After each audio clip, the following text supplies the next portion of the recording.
the senator from Alaska. Mr. President, is the Senate in a quorum call? We are not. Okay, thank you, Mr. President. Mr. President, we are on the floor here in the U.S. Senate debating and discussing the National Defense Authorization Act, the NDAA, as we call it, one of the most important bills of the year because it sets our defense policy, defense spending numbers. It lays out the things that Congress wants to do, hopefully to focus on lethality for our troops. And it's about taking care of our military men and women and their families. So it's a very important bill.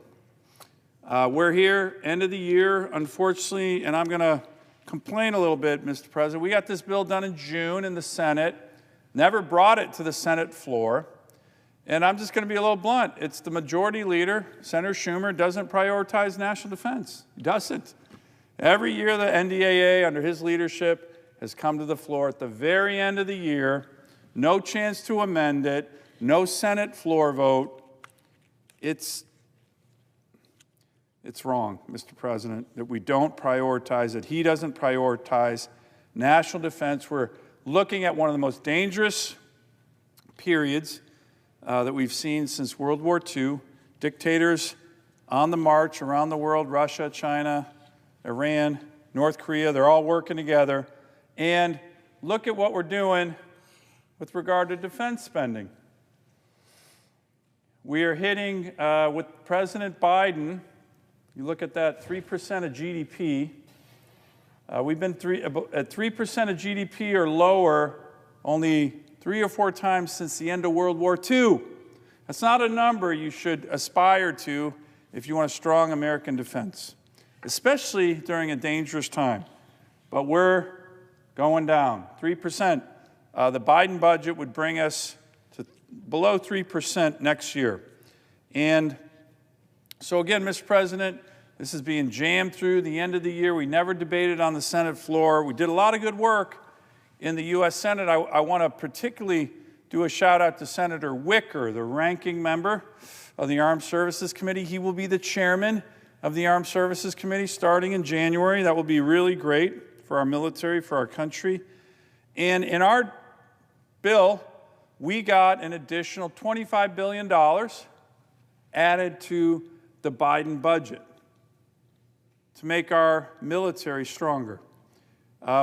One of the disappointments of the NDAA that we're debating now, that was a bipartisan addition to the budget.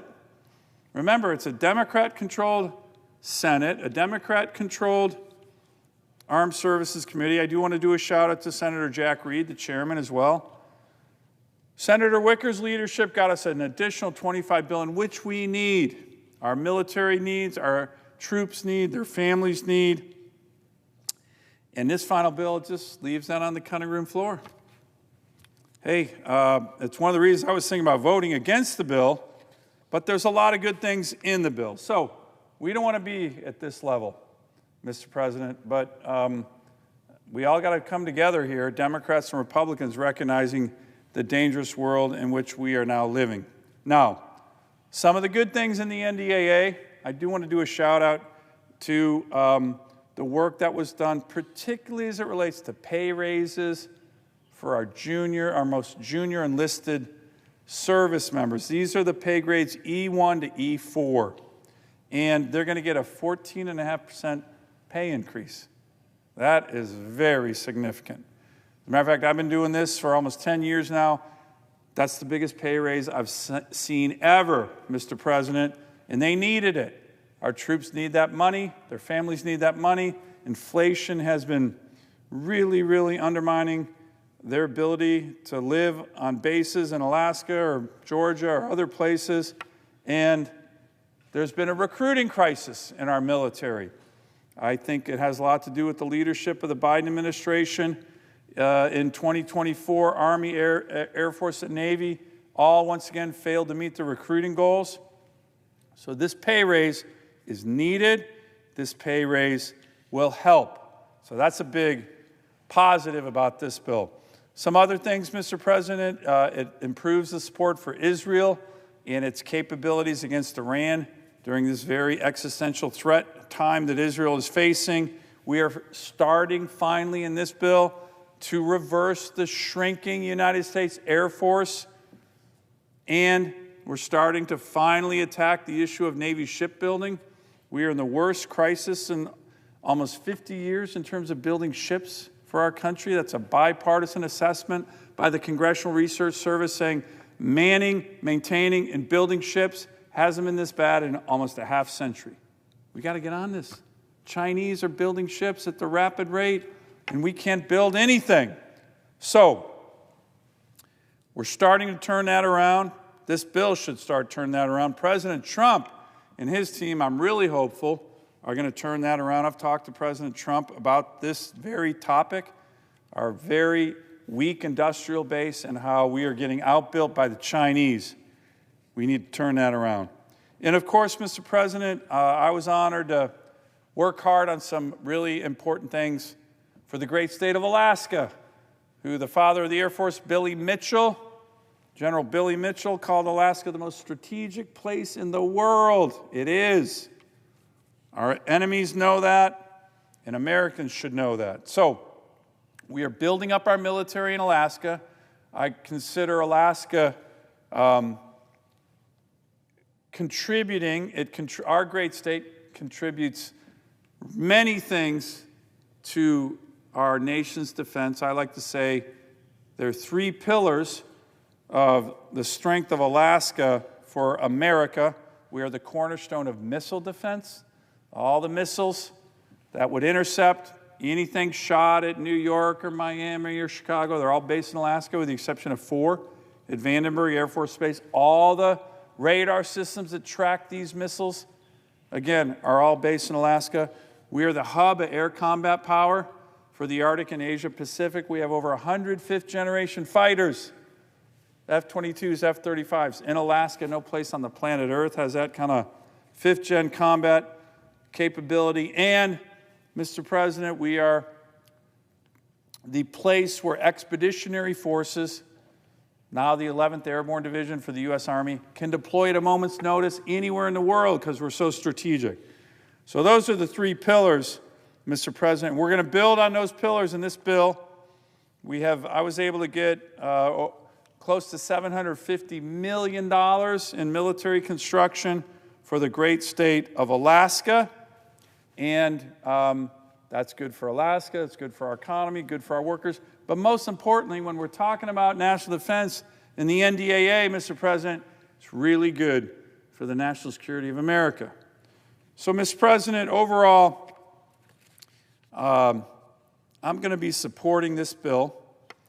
It's important. It should have gotten here way earlier, should have been able to have amendments for it. Again, I don't know why Senator Schumer, whenever he was in leadership, always brought this the end of the year, never prioritized the NDAA, never. But I will say, Mr. President, I'm disappointed about a couple things in this bill. And this is just an area where the Congress of the United States has to start getting a lot more serious. I have this chart here. It says Xi's appeasers in Congress. Now, that's tough language. That's Xi Jinping, the dictator of China.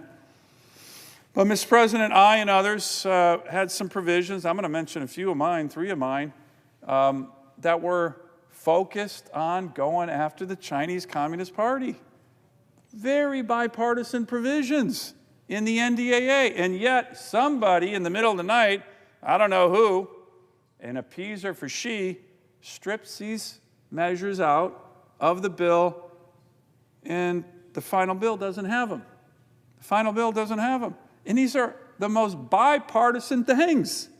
And yet we got members of Congress, they don't realize this guy is a dictator that we need to be ready to defeat. And when we have anti-China stuff, anti-Chinese Communist Party stuff, members of Congress somewhere, somehow, strip this. Who the heck's appeasing Xi? Let me just give you a couple examples, Mr. President. It's a mystery and it's frustrating and like, come on. What are we doing? Number 1, Mr. President. See down here, this is the New York Times, this is from last week. China bans rare mineral exports to the United States. Well, we knew that was coming. China dominates critical minerals, rare earth elements. So we're very vulnerable to the Chinese. Okay? Here's the good news. We got critical minerals in America. We got great critical minerals in Alaska. We got them in Arizona. I see Captain Kelly on the floor.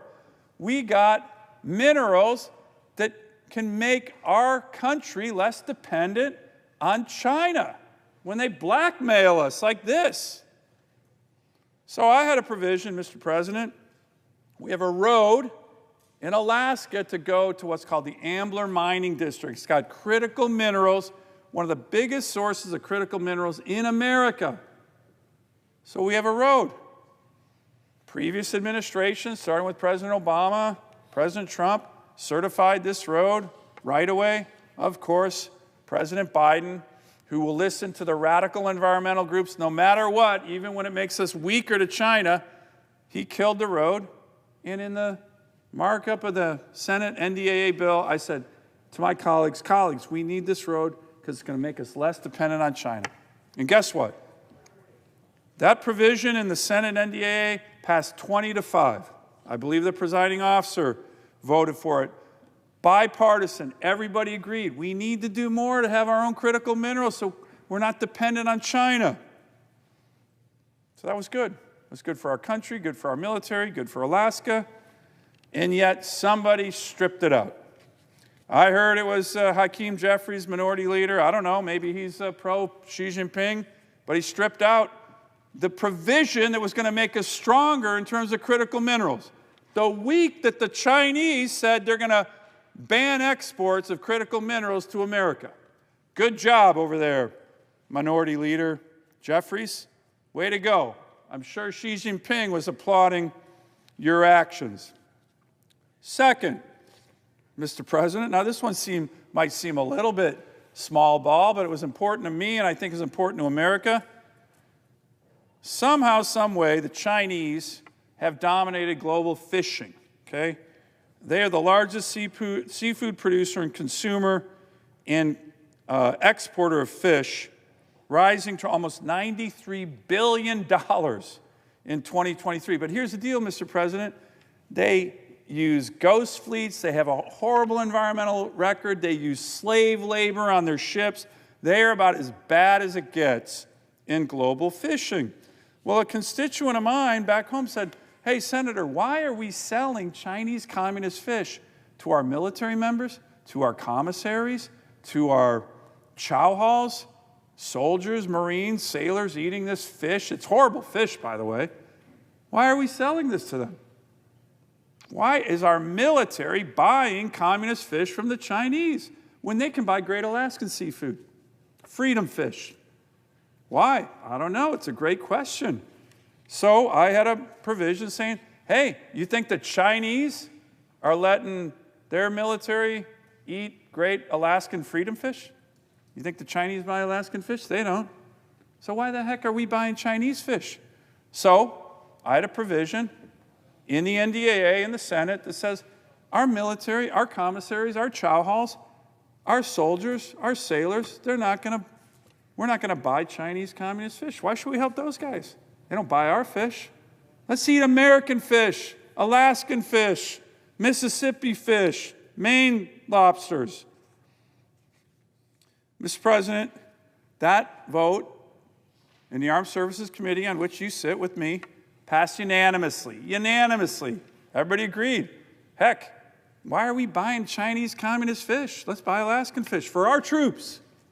Guess what? Somebody, I think it was Hakeem Jeffries again, in the middle of the night said, nope, we're going to strip that out. We're going to strip that out. Let's undermine Alaska and American fishermen, and let's promote Chinese slave labor, fishermen, and continue to export and have our military members eat that fish. What a dumb idea. Who's doing this? Who's the Xi Jinping appeaser in the Congress? I don't know. Hakeem Jeffries, I heard it was you. Maybe you want to come and talk to us. But why would you get rid of that provision? Helps Alaskans, helps fishermen, helps American fishermen, helps our troops, helps the military. Nope, we're going to rip that out. And we are going to make sure Chinese fish exports, which use slave labor, can still go into our military bases. Can't believe it, but that's what happened, Mr. President. And then finally, this outbound investment provision. We've been working on this issue. Senator Cornyn, in particular, has done a great job. So has Senator Casey on this. This is an amendment of ours that we got in the NDAA. All it says is, unfortunately, we have some finance firms in America. I've sat down with a couple of these guys. I still can't believe it. I'm like, hey, where's your patriotism, right? We have American hedge funds, private equity groups, even some investment banks who invest big time in Chinese military capabilities, quantum computing, AI, advanced chip manufacturing in China. And all this provision says is, hey, we want to know who's doing that. We want to know who's doing that. That passed in the U.S. Senate with over 90 Senate votes. Over 90 Senate votes. We finally got it in the NDAA. And, Mr. President, it got stripped out. That got stripped out. Again, I think it was Minority Leader Hakeem Jeffries did that time too. So, again, these are all things, every one of these, Ambler access for critical minerals in Alaska to compete against China, banning Chinese communist fish on U.S. bases for our military and commissaries, so we get fish from Alaskans and other great American fishermen, outbound investment. Hey, who's investing in quantum computing? We want to know. We want to know. American investors using, Iowa teacher pension funds to help the Chinese get stronger. Are you kidding me? All these were in the Senate bill, and all these got stripped out by the House. Come on, guys. Whose side are you on? Really? So here's what I want to say, Mr. President. I want to end with this. We all know it's a dangerous world, and here's what we got to get back to. Here's what we got to get back to. Peace through strength. Peace through strength. You can do that in many ways. You can be stronger from a military perspective, stronger from a natural resources perspective, stronger from an energy perspective. This is what President Trump ran on. This is what Republican senators ran on. This is what Republican House members ran on. This is what was in our platform in Milwaukee, the Republican Party platform. Very similar to the Reagan 1984 platform. It's what the American people want. So, Mr. President, I am going to vote yes for the NDAA. Tomorrow when we vote on it, I want to commend Senator Reid and Senator Wicker for their hard work on this bill. It should have been brought up way earlier, but we need to do better. We need to do better. And I sure hope when we work on this bill again next year that who's ever doing the appeasing of China is no longer going to do that. No longer going to do that. We need to return to peace through strength. It's a dangerous world. And, Mr. President, with that, I yield the floor.